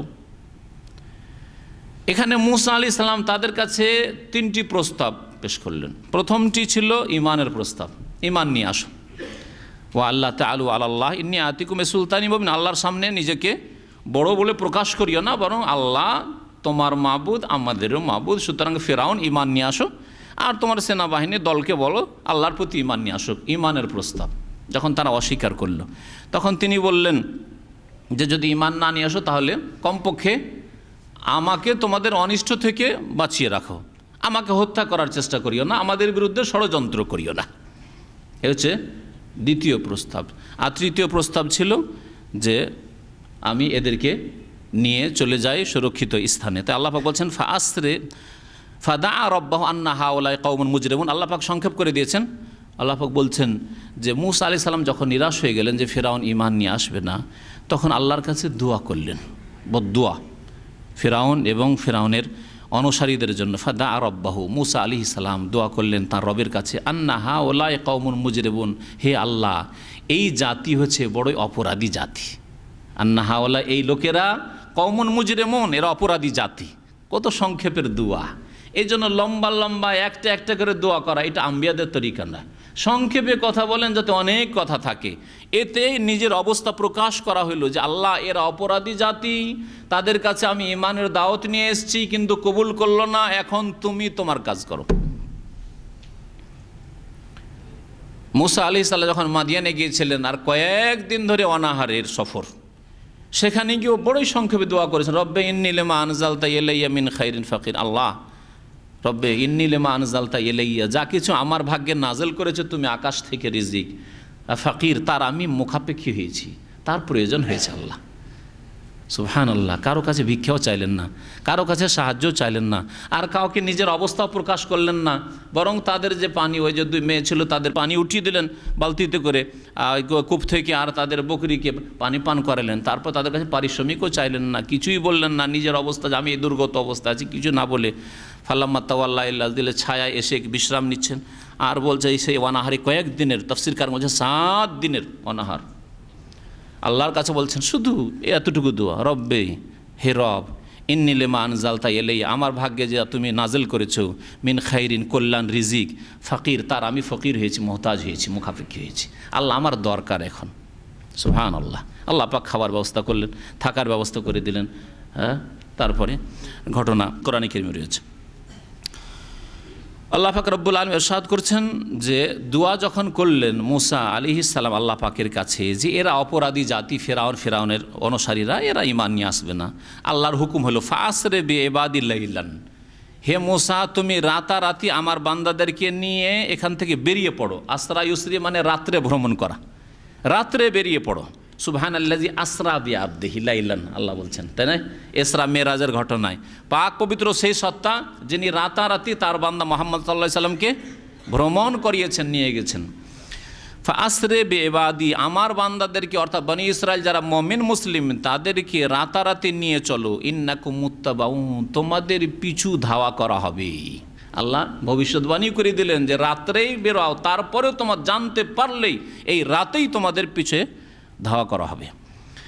ওয়াতরুকিল বাহরা হাওয়ান, মুসা আলাইহিস সালাম, ঘটনা আরও সংক্ষেপ করে আল্লাহ বলছেন, সমুদ্রের কাছে পৌঁছিলেন। এগুলো আল্লাহ উল্লেখ এখানে করে অন্য আয়াতে রয়েছে। সেখানে যখন পৌঁছিলেন তখন সামনে সমুদ্র, পিছন থেকে হাজার হাজার সেনাবাহিনী, ফেরাউন চলে আসছে। এই দেখে তো মুসা আলাইহিস সালামের জাতি বনি ইসরাইল, তারা কি বলল, মুসা কোন জায়গায় ফাঁসাইলে? হ্যাঁ, আরে বাড়িতে ছিলাম, ভালো ছিলাম, হ্যাঁ, দিন মজুর করছিলাম, গোলামি করছিলাম, গোলামির জীবন ভালো ছিল, বেঁচে তো ছিলাম, দুটা রোজগার তো কিছু করছিলাম, কি করলে তুমি? সামনে সমুদ্র, পানি, ডুবে মরবো, আর পিছনে তো হাজার হাজার সেনাবাহিনী, কি করলে তুমি? মুসা আলাইহিস সালাম কি বলেছিলেন তখন? কাল্লা, কখনো এটা হইতে পারে না যে আল্লাহ ধ্বংস করে দিবেন। আল্লাহ তো বলেছেন আমাদেরকে বের হইতে, যে রাতের বের হও। ইন্না মাইয়া রব্বি সায়াহদিন, নিশ্চয় আমার সাথে আমার রব, আমার প্রতিপালক করেছেন, সায়াহদিন, শীঘ্রই রাস্তা দিবেন, শীঘ্রই রাস্তা দেখাবেন। সাথে সাথে আল্লাহ বলছেন, কি বলছেন, যে আনিজরে বেআসাকাল বাহরা, সমুদ্রে লাঠি মারো। এই যে মজিজার লাঠি, সমুদ্রের লাঠির বাড়ি দিলেন। লাঠির আঘাত করায় 12টি বংশ ছিল বনি ইসরাইল। এক বংশ আর এক বংশের রাস্তায়, কারণ তাদের মধ্যে বংশীয় টান একটা ছিল। আরবদের মধ্যে এখন এই বংশীয় জাতীয়তা এত বেশি আছে যে এক বংশ আর এক বংশ বিয়ে দিতে এখন পর্যন্ত রাজি না। কয়েকদিন আগে এক ছেলে বলছে, বয়স হয়ে গেছে বিবাহর, বলছে বংশের মধ্যে ভালো মেয়ে পায় না বিয়ে করার জন্য, আর বংশের বাইরে গেলে বংশের যে নেতারা আছে, মাতাব্বররা আছে, তারা একবারে চরম শক্ত হয়ে দাঁড়িয়ে যান। কেন তুমি গেলে? কার হুকুমে তুমি বাইরে বিয়ে করার জন্য গেলে? সুবহানাল্লাহ, আলহামদুলিল্লাহ যে আফানা, আল্লাহ আমাদেরকে বাঁচিয়েছেন। আলহামদুলিল্লাহ, এই জাতীয়তা, এই বংশীয় জাতীয়তা, আলহামদুলিল্লাহ, আর যারা খাঁটি মুমিন তাদেরকে এসব থেকে আল্লাহ মুক্ত করেছেন। তো এই জাতীয়তা পুরনো যুগ থেকে বিভিন্ন জাতির মধ্যে আছে বা থেকেছে। তো এরাও 12টা বংশ ছিল, কেউ কারো রাস্তায় চলবে না, কেউ কারো ঘাটে পানি খাবে না, আলাদা আলাদা লাগবে। 12টা রাস্তা আল্লাহ করে দিলেন, যাও যাও নিজ নিজ বংশ নিয়ে একে এক রাস্তা, আলাদা আলাদা রাস্তা দিয়ে যাও। সমুদ্র পার হওয়ার পরে মুসা আলাইহিস সালাম চিন্তা করলেন যে রাস্তাগুলিতে এরকম থেকে গেল, আর পিছনে সেনাবাহিনী ফেরাউন আসছে, যদি এই রাস্তা পেয়ে যায় তাহলে তো ফের ধরা খেয়ে যাবো আবার, তাই না? তখন আবার চ্যালেঞ্জ, আরেকবার লাঠি মারি, লাঠি মারলে রাস্তাগুলি আবার একাকার হয়ে যাবে, পানি তো রাস্তা বন্ধ হয়ে যাবে, আর আসতে পারবে না। এই চিন্তা করলেন মুসা আলাইহিস সালাম, তাফসীর কারণ বলেছেন। তখন আল্লাহ নিষেধ করেছেন, শোনো মুসা, ওয়াতরুকিল বাহরা রাহুয়ান, সমুদ্রকে ছেড়ে দাও রাহুয়ান, স্থির আপন অবস্থায়, যে অবস্থায় আছে, মানে রাস্তা হয়ে আছে থাকতে দাও, ভয় করিও না যে রাস্তা হয়ে আছে ওরা চলে আসবার ধরে নিবে, ওই চিন্তা তুমি করিও না। ওয়াতরুকিল বাহরা রাহুয়ান ইন্নাহুম জুনদুম মুগরাকুন, এই ফেরাউন এবং ফেরাউনের সেনাবাহিনী, জুনদুন এমন সেনাবাহিনী, জুন মানে সেনাবাহিনী, ওর জমা হচ্ছে জুনুদ, সেনাবাহিনীকে জুনুদ বলা হয়, জৈশ বলা হয়। ইন্নাহুম জুনদুন, এমন সেনাবাহিনী, মুগরাকুন, যাদেরকে পানিতে নিমজ্জিত করানো হবে, পানিতে ডুবিয়ে দেওয়া হবে। আল্লাহ এখন জানাচ্ছেন যে এদেরকে পানিতে ডুবাবো, সুতরাং রাস্তাগুলো থাকতে দাও, রাস্তাগুলো থাকতে দাও। আল্লাহ পাক তারপরে এত সুন্দর চিত্র তুলে ধরেছেন যেটা ফেরাউনের সাথেও ফিট হবে, আর ফেরাউনের মতো জালেম, কাফের, বদমাইশ যত কিয়ামত পর্যন্ত আসবে সকল জাতি, সকল ব্যক্তির ওপর ফিট হবে। যত পাপিষ্ট কিয়ামত পর্যন্ত আসবে প্রত্যেক জাতির, প্রত্যেক ব্যক্তির, পাপিষ্ট ব্যক্তি এবং জাতির আল্লাহ চিত্র তুলে ধরেছেন। তরজমা তফসিরটা ভালো করে শুনেন। সুবহানাল্লাহ। মাঝে মাঝে এইরকম লোকের অবস্থা যখন মনে পড়ে তখন আমি আয়াতটা রিপিট করি, পড়ি মাঝে মাঝে। আল্লাহ বলছেন, কাম তারাকু মিন জান্নাতিন ওয়া উয়ুন ওয়া যুরুইন ওয়া মাকামিন কারীম ওয়া নামাতিন কানু ফিহা ফাকিহিন কাযালিকা ওয়া আওরাসনাহা কওমান আখারিন ফামা বাকাত আলাইহিমুস সামা ওয়াল আরদু মা কানু মুনজারিন। সুবহানাল্লাহ। তাফসীর করি, শুনেন। আল্লাহ বলছেন, কাম তারাকু মিন জান্নাতিন ওয়া উয়ুন, যখন ফেরাউন আর ফেরাউনের হাজার হাজার সেনাবাহিনী, বড় বড় প্রাসাদ, অট্টালিকা, আর কত ভোগ বিলাসের সামগ্রী, আর কত ধন দৌলত এসব ছেড়ে দিয়ে, বাগান এসব ছেড়ে দিয়ে সে যখন ডুবে ধ্বংস হয়ে গেল, আল্লাহ বলছেন, কাম তারাকু মিন জান্নাতিন ওয়া উয়ুন, কত শত বাগান আর ঝর্ণা যে তারা ছেড়ে এসেছিল, ও জোরইন, আর কত শস্য ক্ষেত যে ছেড়ে এসেছিল, ও মাকামিন করিম, আর কত অভিজাত স্থান যে ছেড়ে এসেছিল। মাকামিন করিম, অভিজাত স্থান, বুঝছেন তো, অভিজাত স্থান। ওয়া নামাতিন কানু ফিহা ফাকির, আর কত যে নিয়ামত আর ভোগবিলাসের সামগ্রী ছেড়ে এসেছিল, ফিহা ফাকির, যা নিয়ে তারা আনন্দিত ছিল। রাতে কিছুক্ষণ আগেই কত আনন্দের জীবনযাপন করছিল, সব ছেড়ে তারা এসেছিল, ধ্বংস হয়ে গেল, পানিতে ডুবে সব সর্বনাশ হলো তাদের। কাযালিকা, আল্লাহ বলছেন, আমি এইরকমই করে থাকি। ওয়া আওরাসনাহা কওমান আখারিন, আর এইসব ধন দৌলতের, এসব শস্য ক্ষেতের, তাদের বাড়ি ঘরের, তাদের দেশের আমি উত্তরাধিকারী বানিয়ে দিলাম কওমান আখারিন, অন্য জাতিকে। ধ্বংস হয়ে গেল ফিরাউনের জাতি, আর মিশরের আল্লাহ পাক রব্বুল আলামিন নেতৃত্ব দিয়ে দিলেন তখন বনি ইসরায়েলদেরকে দিয়ে দিলেন। আল্লাহ কি করতে পারেন না, চিন্তা করেন তো। কয়েক মিনিটের মধ্যে ধ্বংস হয়ে কীভাবে পরিবর্তন ঘটল।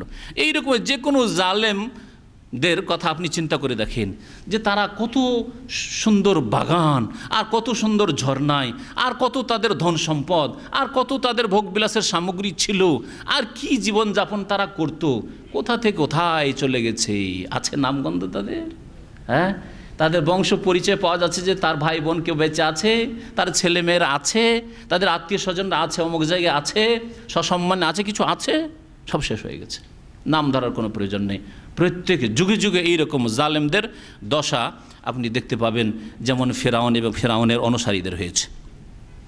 কিন্তু ধৈর্য ধরার প্রয়োজন রয়েছে। মুমিনকে ধৈর্য ধরতে হবে। ইন্নাল্লাহা মা'আস সাবিরিন। আল্লাহ পাক অবসর দেন, জালেমকে ছেড়ে দেন না। ইন্নাল্লাহা ইউমহিলু, আল্লাহ এমহাল করেন, ওয়ালা ইউহমেলু, আল্লাহ এহমাল করেন না। এহমাল মানে ছেড়ে দেওয়া। জালেমকে চিরকালের জন্য ছেড়ে দেবেন, ছেড়ে দেন না, কিন্তু জালেমকে আল্লাহ ছাড় দেন, অবসর দেন। আচ্ছা, কিছুদিন আমোদ ফুর্তি করো, কিছুদিন বদমাইশি করো। আল্লাহ বলছেন, কাযালিকা ওয়া আওরাসনাহা কওমান আখারিন, এইভাবে আমি করে থাকি এবং অন্য জাতিকে তাদের ওয়ারিস বানিয়ে দিলাম, উত্তরাধিকারী বানিয়ে দিলাম। ফামা বাকাত আলাইহিমুস সামা ওয়াল আরজু, সুতরাং এই ফেরাউন এবং ফেরাউনের অনুসারীদের ওপর না আসমান কাঁদলো, না জমিন কাঁদলো। ওয়ামা কানু মুনজারিন, আর এদেরকে ছাড় দেওয়া হলো না। আল্লাহ ছেড়ে দিলেন না, ধরেই ফেললেন। কেমন কথা, আসমান কাঁদলো না, জমিন কাঁদলো না, ফেরাউনের ওপর কাঁদলো না, ফেরাউনের সেনাবাহিনীর ওপর কাঁদলো না, তাহলে মুমিনদের ওপর নিশ্চয় কাঁদে আসমান জমিন, তাই না? হ্যাঁ, কাঁদে, জি কাঁদে। এই আয়াতের প্রমাণ যে যখন কাফেরদের ওপর কাঁদেনি ফেরাউন এবং ফেরাউনের অনুসারী কাফের জালেমদের ওপর আসমান জমিন কান্না করেননি, তাহলে যারা মুমিন, যারা মুত্তাকি, যারা পরহেজগার, যারা আল্লাহর বন্ধু, আল্লাহর ওলি, তাদের জন্য অবশ্যই আসমান জমিন কান্না করে। নবী করিম সাল্লাল্লাহু আলাইহি সাল্লামের হাদিসে তাফসীর এর ব্যাখ্যা রয়েছে যে মানুষ যদি সৎ হয়, ভালো মানুষ হয়, তাহলে ভালো মানুষের আমল আকাশ পথে যায়, তাই না? ইলাইহি ইয়াসআদুল কালিমুত তাইয়্যিব ওয়াল আমালুস সালিহ, আল্লাহ বলছেন যে আল্লাহ পাকের কাছে ইয়াসআদু, চড়ানো হয়, আল কালিমুত তাইয়্যিব, ভালো কথাগুলি, ওয়াল আমালুস সালিহ, নেক আমলগুলি। তাহলে নেক আমলগুলি, নেক বান্দাদের আসমানে নিয়ে যাওয়া হয়। আসমানে যেই দ্বার দিয়ে নিয়ে যাওয়া হয়, যেই গেট দিয়ে নিয়ে যাওয়া হয়, সেই দ্বারে দেখে যে অমুক অমুক বান্দা, নেক বান্দারা ছিল, তাদের আমলগুলি আসতো আমাদের রাস্তা দিয়ে। আর আসে না কেন? জানতে পারে যে তারা মারা গেছে, তাদের আমল বন্ধ হয়ে যায়। মাতা ইবনু আদম ইনকাতা আমালু, আদম সন্তান মারা গেলে তাদের আমল বন্ধ হয়ে যায়, তখন আসমান কান্না করে, তখন আসমান কান্না করে। যেই জায়গায় নামাজ পড়তো জমিন ওয়াল আরদ, জমিনও কান্না করে। যেই জায়গায় নামাজ পড়তো, যেই জায়গায় দোয়া করতো, যেই জায়গাতে নেক আমল করতো, যেই জায়গাতে নেক বান্দা ভালো কাজের জন্য চলাফেরা করতো, মানুষের উপকার করতো, সেই জায়গাগুলি দেখে যে এই লোক যে মানুষের উপকার করতো, এই লোক যে 5 ওয়াক্ত নামাজ পড়তো, এই লোক যে আল্লাহর সামনে কান্না করতো আমার উপর বসে, আমার পিঠে বসে, এ তো আর নেই। তখন ওই জমিনও কান্না করে। জি, ফামা বাকাত আলাইহিমুস সামা ওয়াল আরদু মা কানু মুনজারিন ওয়ালাকাদ নাজ্জাইনা বানি ইসরাঈল মিনাল আযাবিল মুহিন। আল্লাহ পাক বলছেন যে ফিরআউনকে ধ্বংস করে দিয়ে, ফিরআউন সেনাবাহিনীকে ধ্বংস করে আমি নিঃসন্দেহে পরিত্রাণ দিলাম, নাজাত দিলাম বনি ইসরাঈলদেরকে মিনাল আযাবিল মুহিন, লাঞ্ছনাকর অপমানজনক আযাব থেকে, শাস্তি থেকে। সেই আযাব ছিল কার পক্ষ থেকে? মিন ফিরআউনা, ফিরআউনের পক্ষ থেকে। ইন্নাহু কানা আলিয়াম মিনাল মুসরিফিন, সেই ব্যক্তি সীমালঙ্ঘনকারীদের শীর্ষস্থানে ছিল।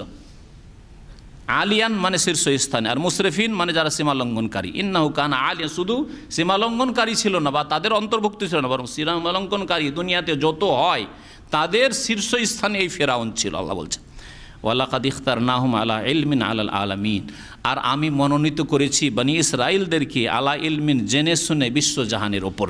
সেই যুগে আল্লাহ পাক যে বনি ইসরাঈলদেরকে মনোনীত করেছেন, সম্মানিত করেছেন, এটা সর্বযুগের জন্য না, কখনকার জন্য? সেই জামানার জন্য যেই জামানায় বনি ইসরাঈলদের কাছে আল্লাহ পাক নেতৃত্ব রেখেছিলেন।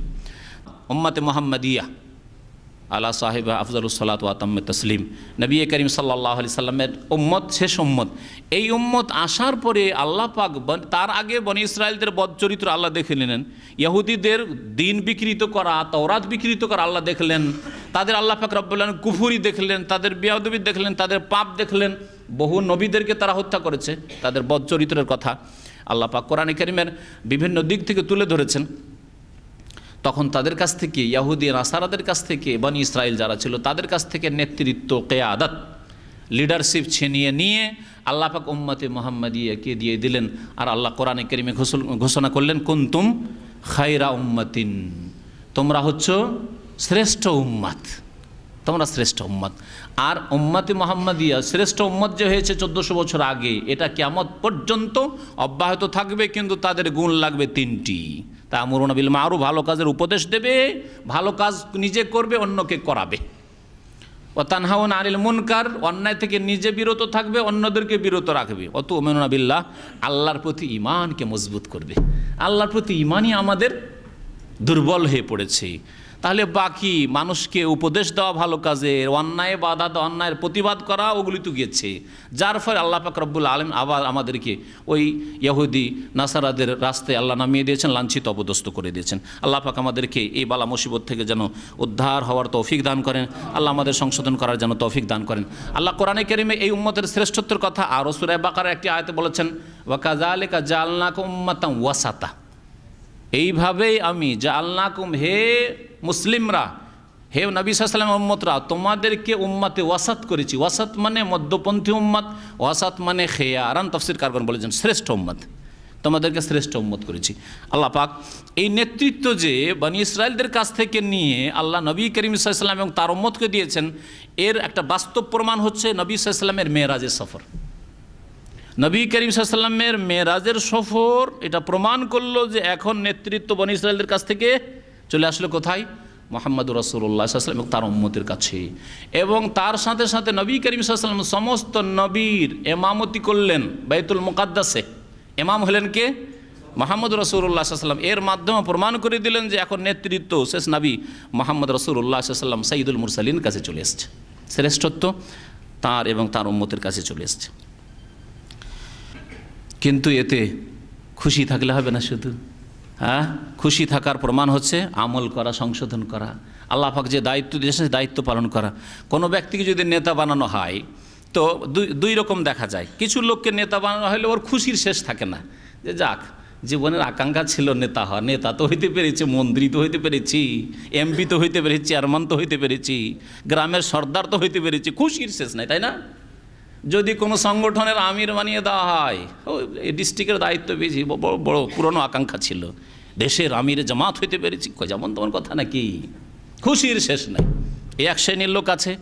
আর এক শ্রেণীর লোক না খুশি না, তার এই বড় দায়িত্ব মাথায় চাপায়, তার এই বোঝা নিয়ে এসে চিন্তাশীল, আল্লাহ এই বোঝা যে আমার উপর আসলো, এই আমানত কি আদায় করতে পারবো? আমি কি আমার ডিস্ট্রিক্টের লোকের খেদমত করতে পারবো যে জন্য আমাকে জনগণ পাঠিয়েছে এখানে? আমি কি আমার দেশের সেবা করতে পারবো, জাতির সেবা করতে পারবো, জাতির কল্যাণ করতে পারবো যে জন্য আমাকে প্রতিনিধি করে পাঠিয়েছে তারা? এই বোঝা নিয়ে এসে চিন্তাশীল হয় এবং আল্লাহর কাছে কান্না করে যে আল্লাহ তুমি তৌফিক দাও। তাহলে এই আল্লাহ যে শ্রেষ্ঠত্ব দিয়েছে এই কথা শোনার পরে কোন দলে হবেন? খুশি হবেন না এই গুরু দায়িত্ব পালন করার জন্য আল্লাহর কাছে তৌফিক চাইবেন? আল্লাহ পাক যেন তৌফিক দান করেন।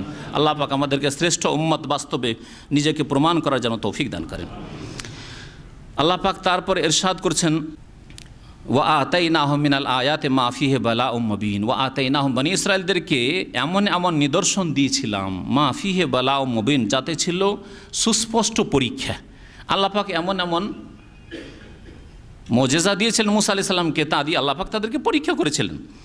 ইন্না হাওলা লা ইয়াকুলুন ইন হিয়া ইল্লা মাউতাতুনাল উলা। এখান থেকে আল্লাহ পাক কাফেরদের কথা উল্লেখ করছেন, যে কাফেররা পরকালকে বিশ্বাস করতো না, পুনরুত্থানকে বিশ্বাস করতো না, মরার পরে উঠতে হবে, এই হাড্ডি সরে যাবে, গোশত সরে যাবে, তা আবার আল্লাহ পাক প্রাণ দেবেন, আবার জবাবদাহি করতে হবে, এসব কথা বিশ্বাস করতো না। আল্লাহ পাক তাদের সম্পর্কে বলছেন, ইন্না হাওলা লা ইয়াকুলুন, এই কাফেররা বলে থাকে বা বলবে, ইন হিয়া ইল্লা মাউতাতুনাল উলা, এ তো আমাদের একটি মত মাত্র, প্রথম মত মাত্র, এই প্রথম মৃত্যু, এই মৃত্যুই।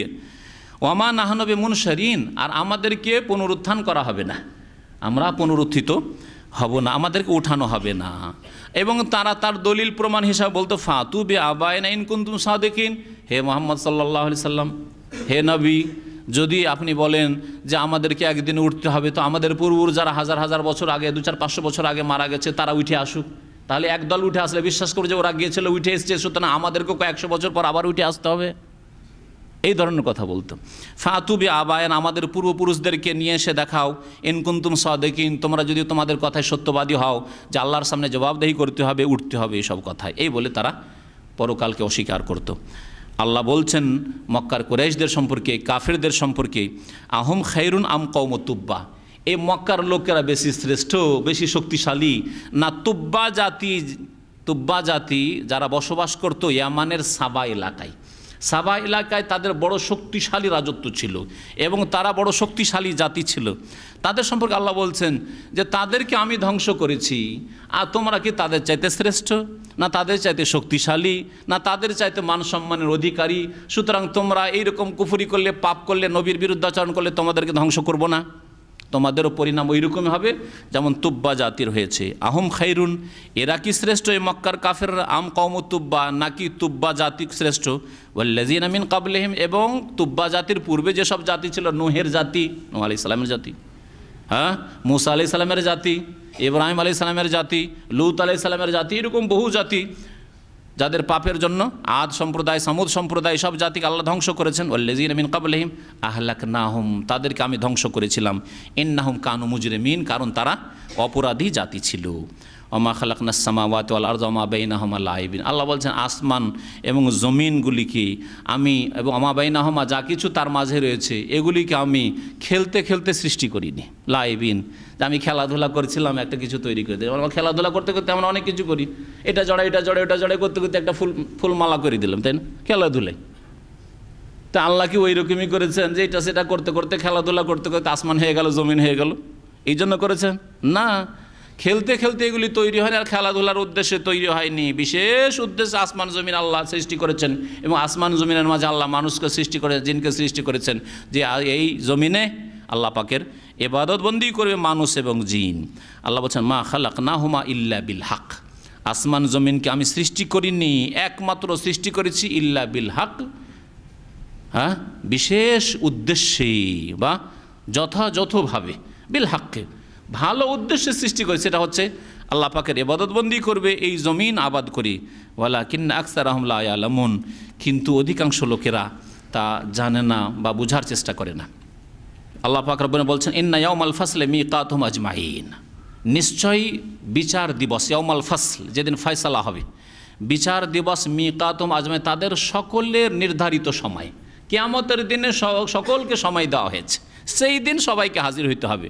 দুনিয়াতে হয়তো কেউ ধরা খেলো না, দুনিয়াতে আল্লাহ পাক পাকড়াও করলেন না, শাস্তি দিলেন না, কিন্তু কিয়ামতের দিন সকলের জন্য নির্ধারিত সময়, ইয়াউমা লা ইউগনি মাওলান আম মাওলান শাইআন ওয়ালা হুম ইনসারুন, যেদিন কোনো বন্ধু কোনো বন্ধুর কাজে কোনো ক্ষেত্রে সামান্য ক্ষেত্রেও আসবে না, ওয়ালা হুম ইনসারুন, এবং তাদের সাহায্য করা হবে না, ইল্লা মান রাহিমাল্লাহ, তবে আল্লাহ পাক যার উপর দয়া করবেন, ইন্নাহু হুয়াল আজিজুর রহিম, তিনি সর্বজয়ী এবং তিনি দয়াবান। তো আল্লাহ পাক যদি দয়া করেন তাহলেই সাহায্য হবে, মানে শাফাত হবে। আল্লাহ যদি দয়া করেন তাহলেই সেখানে আপনজন কাজে আসবে, নবী করিম সাল্লাল্লাহু আলাইহি সাল্লাম কাজে আসবেন, আল্লাহর নেক বান্দারা কাজে আসবে। আর আল্লাহ যদি দয়া না করেন কাজে আসবে, আল্লাহ দয়া করবেন কার উপর? মুমিনের ওপর, মুআহিদ যে তৌহিদে বিশ্বাসী তার ওপর, মুশরিকের উপর আল্লাহ দয়া করবেন না। আল্লাহ কাফের উপর দয়া করবেন না, আল্লাহ বেনামাজির উপর দয়া করবেন না। আল্লাহ পাক তারপরে জাহান্নামের কিছু কথা উল্লেখ করেছে, ইন্না শাজারাতা জাক্কুম, নিশ্চয়ই জাক্কুম নামক গাছ, জাক্কুম কাঁটাযুক্ত গাছ, এটা হবে জাহান্নামীদের খাবার। তো আমুল আসিম, গুনাহগার পাপিষ্টদের খাবার। আসিম ইসম মানে গুনাহ, আর আসিম মানে পাপিষ্ট, গুনাহ আর গুনাহগার, গুনাহগারের খাবার। কাল মুহলি, যেটা হবে গলিত তামার মতো, কাল মহল মানে তামা গলিয়ে যে অবস্থা হয়, ফুটন্ত তামা, ওই রকম হবে এই খাবার। এক তো কাঁটাযুক্ত, তারপরে ফুটন্ত একবারে গলিত তামার মতো। কালমহলের একটি তাফসির এটি, কেউ কেউ তাফসির করেছেন কালমহলে মানে হচ্ছে তেলকে ফুটিয়ে ফুটিয়ে ফুটিয়ে যে তেলের নিচখানে গর্দা ময়লা সহ, ময়লা আবর্জনা সহ যে তেলটা কালো হয়ে থাকে, ওই রকম কালমহলে, এরকম তাফসির করেছেন। আর একটি তাফসির করা হয়েছে যে যেটা গলিত তামার মতো থাকবে সেটা গলিত তামা না, সেটা হবে আস-সাদিদ আল-মুনতিন, পুঁজ, জাহান্নামীদের রক্ত পুঁজ। জাহান্নামীরা জ্বলে জ্বলে যেসব রক্ত পুঁজ হবে, এটা হবে জাহান্নামীদের খাবার। ওই জাক্কুম কাঁটার সাথে, কাঁটা আর কাঁটার সাথে পুঁজ আছে। সুবহানাল্লাহ। আল্লাহ যেন আমাদের হেফাজত করেন, আল্লাহ আমাদেরকে জাহান্নাম থেকে রক্ষা করেন। ইয়াগলি ফিল বুতুন, যা পেটে ফুটতে থাকবে, জাহান্নামীদের পেটে টকবক করে ফুটতে থাকবে, এত গরম। কাগালিল হামিম, ফুটন্ত পানির মতো। আল্লাহ পাকের হুকুম হবে, খুজু হো, এদেরকে ধরো, ধরো এই জাহান্নামীদেরকে। ফাতেলু ইলা সাওয়াইল জাহিম, এবং এদেরকে টেনে নিয়ে আসো। ফাতেলু মানে টেনে নিয়ে আসো, টেনে হেঁচড়ে নিয়ে আসো, ইলা সাওয়াইল জাহিম, জাহান্নামের মাঝখানে। জাহিম জাহান্নাম, আর সাওয়া মানে মাঝখানে, জাহান্নামের মাঝখানে টেনে নিয়ে আসো। কিনারেই থাকবে, জাহান্নামের কাছে থাকবে না, জাহান্নামের মাঝখানে এদেরকে টেনে আসো, ভালো করে শাস্তি দাও এদেরকে। সুম্মা সুব্বু ফাওকা, তাতেই যথেষ্ট হলো না যে জাহান্নামে ফেলে দেওয়া হচ্ছে, জাহান্নামের মাঝখানে ফেলে দেওয়া হচ্ছে। আল্লাহ বলবেন, অতঃপর সুব্বু ফাওকা রাসহি, এই জাহান্নামীদের মাথার ওপর ঢালু, মিন আযাবিল হামিম, গরম উত্তপ্ত পানি। আল্লাহু আকবার। যুক, আর আল্লাহর পক্ষ থেকে হুকুম হবে, ফেরেশতারা বলে, যুক, চাখো, স্বাদ গ্রহণ করো, যুক, ইন্নাকা আনতাল আজিজুল করিম, তুমি তো বড়ই শক্তিশালী ছিলে, আজিজ, বড়ই পরাক্রান্ত দুনিয়াতে ছিলে, বড়ই নেতা ছিলে, বড়ই ধনাঢ্য ছিলে, বড়ই শক্তিশালী ছিলে, আল করিম, বড়ই সম্মানিত ছিলে। তোমার কাছে মানুষরা এসে কথা বলতে সাহস পেত না, বড়ই সম্মানিত ছিলে। ইন্না হাযা মা কুনতুম বিহি তামতারুন, এই জাহান্নাম সম্পর্কে তোমরা সন্দিহান ছিলে। তামতারুন মানে তাশুক্কুন, তোমরা সন্দেহ করতে। পক্ষান্তরে জান্নাতীদের অবস্থা, ইন্নাল মুত্তাকিনা ফি মাকামিন আমিন, নিশ্চয় যারা পরহেজগার, নিশ্চয় যারা আল্লাহ ভীরু, নিশ্চয় যারা সংযত। মুত্তাকিন মানে যারা গুনাহ থেকে বেঁচে থেকেছে, ফরজ অজেব ছেড়ে গুনাহ করেনি, আর হারাম নাজায়েজ কাজ করে গুনাহ করেনি। ইন্নাল মুত্তাকিন, আল্লাহ বলেননি যে শুধু মুমিনিন মুসলিমিন, সুতরাং মুসলিম হইলে, জন্মসূত্রে মুসলিম হইলে জান্নাত, এ কথা বলেননি। ইন্নাল মুত্তাকিন, আল্লাহ ভীরু হইতে হবে, সংযত জীবনযাপন করতে হবে, পাপমুক্ত জীবনযাপন করতে হবে। এই মুত্তাকিনরা কোথায় থাকবে? ফি মাকামিন আমিন, নিরাপদ স্থানে বসবাস করবে। কোথায় সেটা? ফি জান্নাতি ওয়ায়ুন, বহু জান্নাতে, ওয়ায়ুন আর বহু ঝর্ণায়। ইয়ালবাসুনা মিন সুন্দসিন ওয়া ইস্তাবরাক, আর তারা পরিধান করবে মিন সুন্দসিন, চিকন পাতলা রেশম। সুন্দস হচ্ছে পাতলা রেশম, ওয়া ইস্তাবরাক হচ্ছে মোটা রেশম। মানুষ দুই রকমই কাপড় পছন্দ করে। দেখেন আজকে গরম লাগছে, একটু পয়সা আছে, পাতলা কাপড় পরে চলে এসছি আমরা, তাই না, সাদা কাপড়। আর যখন দেখবো শীত শীত লাগছে, তখন গরম কাপড় পরে চলে এসছে। তার মানে এতেই বোঝা যাচ্ছে যে না, কিছু পয়সা কমপক্ষে আছে, যে দুই রকম, দুই সিজনের কাপড় রাখতে পারছেন। পক্ষান্তরে এমন একটা যুগ ছিল আমাদের, আবার আপনাদের অনেকের ছিল, যে যেই যুগে পৌষ মাঘ মাসের শীতে যেই কাপড় পরেছি সেটাই বৈশাখ জ্যৈষ্ঠী আর আষাঢ় শ্রাবণের গ্রীষ্মকালে সেই কাপড়, মোটা তো মোটাই আর পাতলা তো পাতলা, একই অবস্থায় ঠান্ডায় কাটাতে হয়েছে, হয়নি? অভাবের কারণে। তো আল্লাহ পাক রব্বুল জান্নাতীদেরকে যা ইচ্ছা তাই দেবেন, মানুষের মনের চাহিদা, যখন যেমন সিজন তখন তেমন কাপড়। পয়সাওয়ালা ব্যবসায়ীদেরকে দেখেছেন আদি কাপড়, সুতি আদি কাপড়ের জামা পরতে দেখেছেন, পাঞ্জাবি পরতে দেখেছেন। হ্যাঁ, পয়সা আছে বলেই তো, পয়সা না থাকলে পারতো? হ্যাঁ।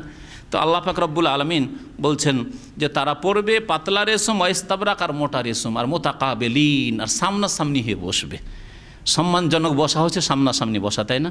আমি বসে আছি, আমার সামনে আপনারা মুখোমুখি হয়ে বসে আছেন, মুতাকাবিল মানে মুখোমুখি হয়ে বসা। আর পক্ষান্তরে আসামিদেরকে দাঁড় করা হয়, বসানো হয় কোন দিকে? হ্যাঁ, যে দেয়াল আছে দেয়ালের দিকে মুখ করে, পাছাটা এদিকে করে।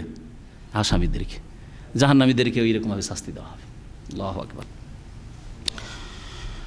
কাযালিকা ওয়াজাওয়াজনাহুম বিহুরিন ইন, আল্লাহ বলছেন এইরকমভাবে আমি জান্নাতীদেরকে নিয়ামত দেবো। ওয়াজাওয়াজনাহুম, তাদের বিবাহ পড়িয়ে দেবো। সুবহানাল্লাহ, আল্লাহ বলছেন বিবাহ পড়িয়ে দেবো। বিহুরিন ইন, হুরে ইনের সাথে।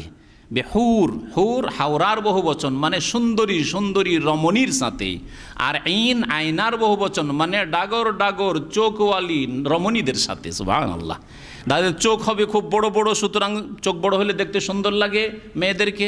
আর তার সাথে রং যদি খুব ফর্সা হয়, উজ্জ্বল হয়, তাহলে দেখতে সুন্দর লাগে।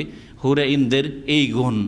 আর তাদের এই গুণ মানে শুধু বোঝানোর জন্যই বলা হয়েছে, মনে করবেন না যে দুনিয়ার কোনো সুন্দরী কোনো সুন্দরীদের মতো সুন্দরী হবে। নবী করিম সাল্লাল্লাহু আলাইহি ওয়াসাল্লাম বলেছেন যে কোনো হোর যদি একবার দুনিয়াতে এইরকম একটু উঁকি দেয়, পুরো মুখটা বের এইরকম করে একটু যদি ওকে মেরে দেখে, লা আজাত দুনিয়া ও মাফিহা, দুনিয়া এবং আসমান জমিনের মাঝে যা কিছু আছে সব কিছু আলোকিত হয়েই থেকে যাবে, আলোকিত হয়ে থেকে যাবে। সুবহানাল্লাহ।